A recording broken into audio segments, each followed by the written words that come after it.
Duas ótimas notícias para o torcedor do São Paulo em relação à volta de atletas.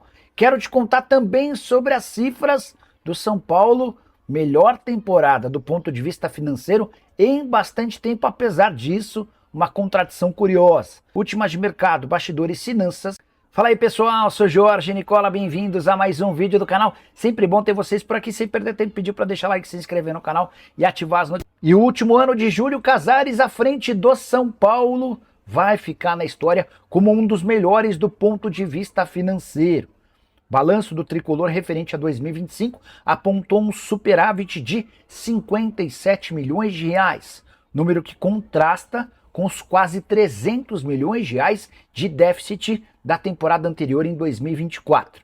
A maior maluquice vem agora, com os 288 milhões no negativo de 2024, as contas foram aprovadas. Já esses 57 milhões no positivo foram reprovados numa clara tentativa do Conselho Deliberativo em manchar a imagem de Júlio Casares e companhia. Júlio que precisou pedir afastamento e renunciou à presidência do São Paulo para não sofrer um impeachment diante de uma série de problemas e escândalos, incluindo a venda ilegal de camarotes. Quero registrar que no ano passado, São Paulo superou 1 bilhão de arrecadação. Foram 1 bilhão e 100 milhões de receita.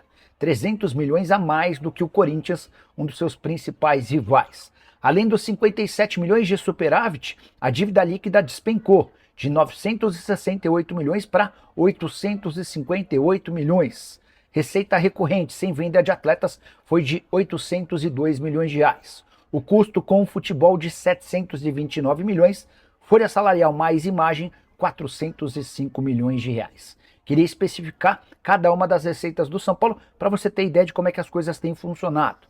Foram 284 milhões com vendas de atletas, 245 milhões com direitos de transmissão, 154 milhões com marketing, 119 milhões com estádio, 74 milhões com a parte social, 64 milhões de bilheteria. Essa foi uma das poucas, talvez a única receita que diminuiu em relação à temporada anterior, além de 56 milhões de reais com o sócio torcedor.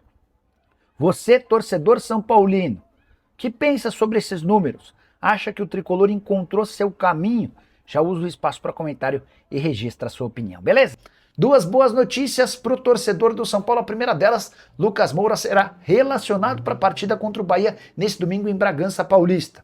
A informação é muito importante, porque a primeira expectativa era de que por causa de 2 fraturas na costela, o Lucas só pudesse voltar depois da Copa do Mundo. O retorno acontece de maneira bem antecipada, e se puder ganhar alguns minutos, ele vai fazer até 9 partidas antes da paralisação para o Mundial. Lucas havia sofrido a fratura em 18 de março. Recuperação bem acima das expectativas, ele trabalhou ao longo da semana sem qualquer restrição e passa a ser opção importante para o Roger Machado. O técnico pretende, inclusive, utilizar o Lucas como um meio atacante, para que possa ter Luciano de um lado, Arthur de outro e Caleri como centroavante, um quarteto de ataque de bastante respeito, mas isso deve acontecer um pouquinho mais para frente. O Lucas volta nesse momento para o banco de reservas. Ficou faltando falar sobre a segunda boa informação, certo? Pois bem, Marcos Antônio, que havia se machucado contra o O'Rings em 14 de abril, também deve voltar antes da Copa do Mundo. A lesão muscular era tratada como muito séria e seu retorno aconteceria apenas depois do Mundial. Mas o Marcos Antônio já tem feito trabalhos físicos no campo, sob observação dos preparadores físicos, e deve reaparecer antes da pausa para a Copa do Mundo. É o elenco do São Paulo encorpando. Fora de campo, o São Paulo vive um caos que eu posso considerar maior que o do Corinthians. Porque o Corinthians já, acho que avançou no caos, politicamente falando. Até porque o presidente está forte. E agora fez essa reforma estatutária mais ou menos, incluindo o negócio do fiel torcedor e tal. No São Paulo, o novo patrocínio, que faz parte do caos institucional, foi costurado pelo diretor de marketing que está completando seu 6º ano de clube. Ele era do governo Casares, caiu praticamente todo mundo, ele continuou. Eduardo Toni, não Eduardo Tironi. Eduardo Toni. Normalmente ele é confundido. Pode. Eu achava que o Tironi era o diretor de marketing. Como confundia com o Arnaldo Tironi também, né? Aí o presidente Eu do não lembro Palmeiras... essas coisas. Mas acontecia. Mas Pois aqueles é. vídeos que ele faz com aquela outra pessoa, parece um negócio de marketing muito bem feito, né? Qual deles? O que o Eduardo faz com aquele Tirone. outro amigo dele.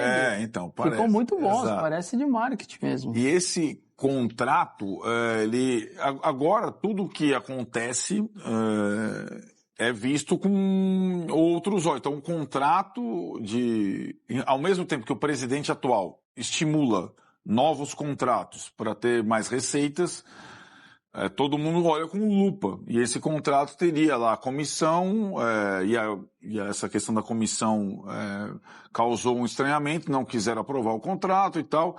E aí, esse imbróglio pode causar até a saída do diretor de marketing, que há tempos, ele que fez todos os contratos longos do São Paulo até o centenário, da Live Nation, dos shows, ou do patrocínio master, ou do fornecedor de material esportivo, todos os contratos longos e tudo mais. Então, essa é uma situação que é mais até política do que técnica. E no São Paulo, hoje existe o cenário que existia no Corinthians, Conselho Deliberativo contra Executivo, presidente do Conselho querendo a saída do presidente, o presidente querendo a saída do presidente do Conselho, que ontem deu entrevista, participei da entrevista do presidente do Conselho, ontem, Aires de Abreu, declarando publicamente guerra ao Macis, e aí vamos ver quem vai ter mais força nesse momento, né? E nesse imbróglio tem o time de futebol, que tá ali nessa situação, que como o time do Corinthians. E nesse momento, nessa semana, pelos resultados e pelo caos fora de campo, o Roger Machado acho que ele pode atravessar a rua nessa semana. Ele pode comprar um pão na padaria, tal, não sei o que lá, nesta semana. Ontem um amigo me falou, Arnaldo, o seguinte: se a gente levasse a régua de análise que está sendo colocada por muita gente ao Roger Machado, para o Santos, para o Atlético Mineiro, com o Cuca, com o Eduardo Domingues, o Barba, né, que estão tendo desempenhos muito piores, essa comparação não pararia em pé. Ah, sim, claro. Eu acho que aos poucos o torcedor também entende isso, né? É só ver os outros. É isso mesmo. Ver os outros. Os outros na Sul-Americana. Os outros no Brasileiro. Opa, tem alguma coisa aí, né?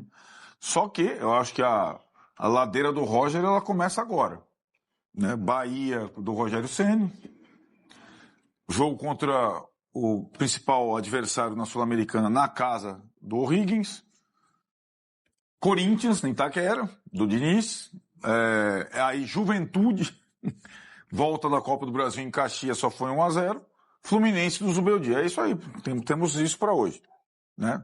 Talvez seja a sequência de todos os envolvidos. Tá aí, ó. É uma sequência similar à do Flamengo, né? Tipo, em termos de desafio. Eu acho bem difícil. Muito difícil, muito difícil. São 4 jogos fora e... Não, e o em casa é em Bragança. Clássico, o Fluminense que tá bem, né? Aonde eu em casa?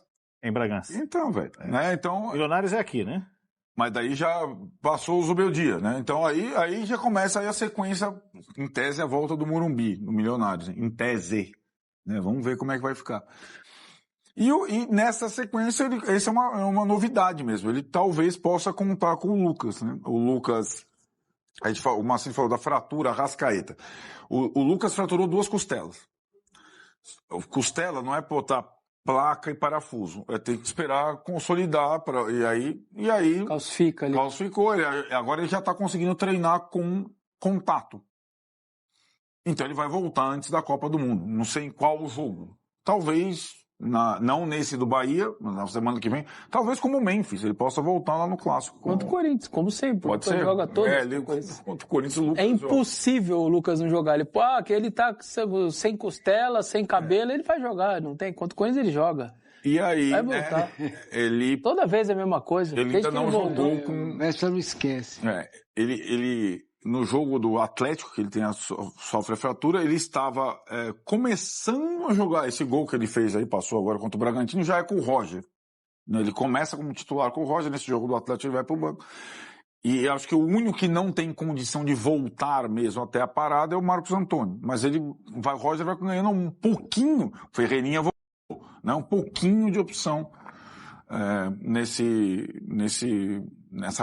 nessa trajetória mais difícil, nessa sequência mais difícil. O Napoleão me fez eu lembrar falar desse negócio da comparação com os outros treinadores.